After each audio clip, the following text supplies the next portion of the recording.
Gandang araw sa inyong lahat. Ang Tacloban City Government ay nag-declare na ng state of emergency sa Tacloban. Dahil po ito ay sa limitasyon ng paggamit ng San Juanico Bridge. It is not only affecting the economy of the region, but I think it is definitely affecting the economy of the country as a whole. Ako po ay to be quite frank, medyo nalilito din ako because I feel that the public should be given all the information pertaining to the condition of the bridge. Sino bang gumawa ng study na to? At bakit bigla-bigla na lang binigyan kami ng 48 hours para isara itong tulay na to? Dahil dyan ay maraming spekulasyon tuloy na there is something going on that hindi ka nais-nais, like corruption. I feel it is the duty of the national government to inform the public and tell them exactly who made the study, what the study says exactly, anong extent ng damage, at gaano katagal nila gagawin talaga itong tulay na to. Kasi mahirap yung pabigla-bigla. This is not the first time. About 20 years ago, that bridge was repaired and ample time was given to the public, almost 6 months preparation. Kaya nawala ho yung walang speculation ng araw na yon. Hindi ko naman sinasabi na dapat itigil muna yung paggawa ng RoRo or alternative ways of crossing the San Juanico Strait. Tuloy pa rin yun. It is an emergency, it's needed badly. But I feel experts should be called in, if they were not called in earlier, to look into that bridge and to see magkano ba talaga at gaano katagal nila gagawin yan. At kung may sira ba talaga. Kasi napaka-importante yan dahil ang lumalabas unang estimate ay pumapalo ng 800 million. Ngayon, pumapalo daw ng 7 billion. Malaking amount yun. That is a very big amount. And even if you spend 7 billion, a feasibility study, a project study, a careful analysis should have been made. At ito, wag sana gamitin na rason para gumawa ng isa pang tulay. Kasi kailangan talaga natin ng isa pang tulay. This is the main artery from Mindanao to Luzon and vice versa. And you need definitely at least 2 bridges here in order to make it sustainable, at the same time some sort of economic security naman para sa may iba-ibang regions. Kaya ako'y nananawagan, dapat i-clarify ng mabuti itong issue na to. Dahil ako po, nung congressman ako, naalala ko that bridge was repaired, but a study was shown. It was done by a Japanese company. I think it was Sumitomo during that time. And I think we need experts really to look into this. I think if we do that, mapapabilis, baka mapamura pa yung pag-ayos nitong tulay na to. Yun po. At kung nagawa na po yun, dapat isiwalat at ipakita sa publiko yun para naman mawala itong mga speculation at mga haka-haka. Maraming salamat po.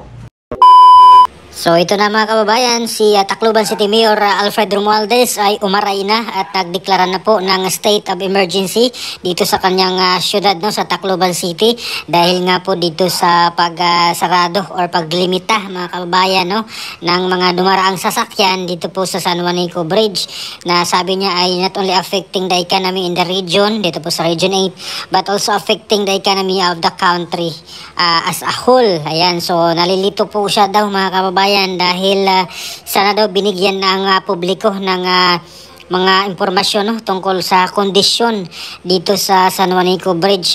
Sino daw ba ang gumawa ng study na ito at bakit bigla-bigla na lang daw silang sinabihan at binigyan ng 48 hours para isara ang San Juanico Bridge. Kaya madami tuloy mga speculation daw mga kababayan na lumabas na meron daw something going on na hindi maganda or hindi kanais-nais mga kababayan, kagaya ng corruption. Kaya dagdag ni Mayor Alfred Romualdez, na dapat obligasyon ito ng national government na sabihan ng publiko at sabihin kung ano ang totoo at kung sino ang gumawa ng study, what the study says exactly, ano daw ang extent ng damage at gaano katagal mga kababayan nilang gagawin or aayusin itong San Juanico Bridge. Mahirap daw no na kapag bigla-bigla mga kababayan no.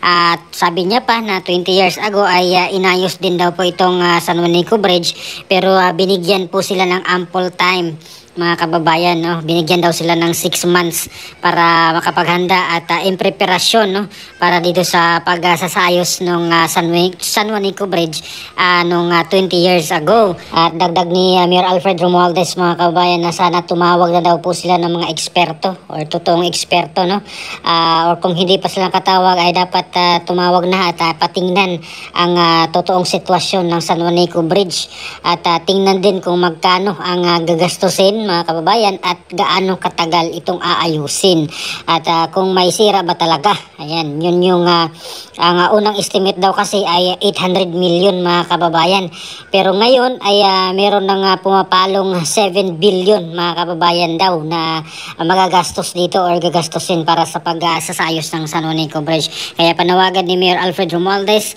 na sana may eksperto na para suriin ang structural integrity ng tulay at baka daw po ay mapabilis pa nito at mapamura pa po sila dito sa kanilang gagastusin mga kabayan dito sa pagsasayos ng San Juanico Bridge. Kaya daw po nung 20 years ago na pagsasayos na Japanese firm yung kanilang kinuha mga kabayan no, Sumitomo daw po yung company at mabilis at medyo mura pa mga kabayan yung kanilang nagastos. At si Mayor Alfred Romualdez pala mga kabayan ay first cousin ni President Bongbong Marcos at ni House Speaker Martin Romualdez mga kababayan. At samantala mga kababayan, naglabas po ng picture mga kababayan no, or mga pictures ng San Juanico Bridge itong si Leyte 1st District Board Member Wilson Uy at kanya pong question or tinanong itong DPWH kung saan daw dito mga kababayan particular ang sira mga kababayan ng portion no, ng tulay na San Juanico Bridge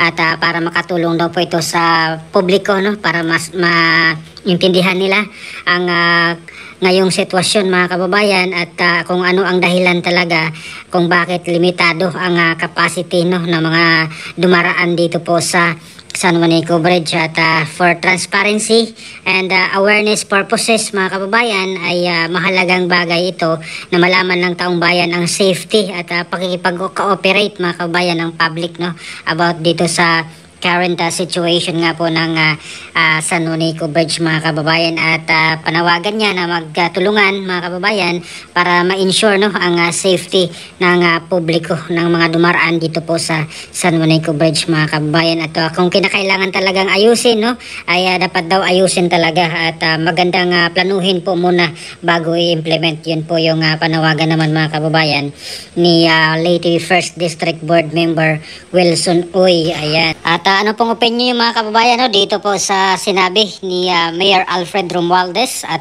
dito sa kanyang pagdeklara ng state of emergency no, dito po sa or itong Tacloban City Government na nag-declare na po ng state of emergency dito po sa kanilang syudad mga kababayan no, sa Tacloban City at pati na rin po dito sa panawagan ni Leyte 1st District Board Member Wilson Uy. Ayan, so matatanda natin na itong San Juanico Bridge ay sinarado noong May 15 mga kababayan no.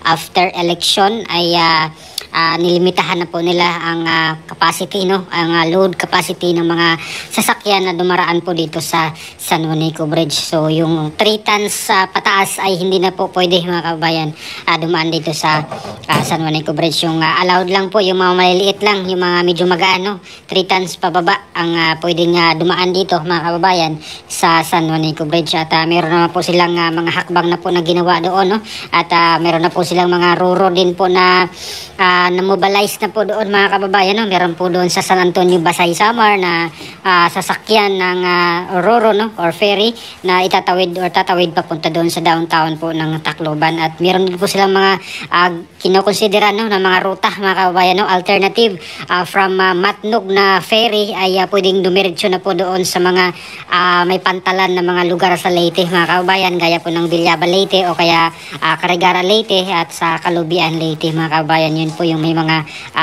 fair po na mga area dyan sa Leyte mga kababayan. So please comment down below. Maraming salamat. God bless po sa ating lahat.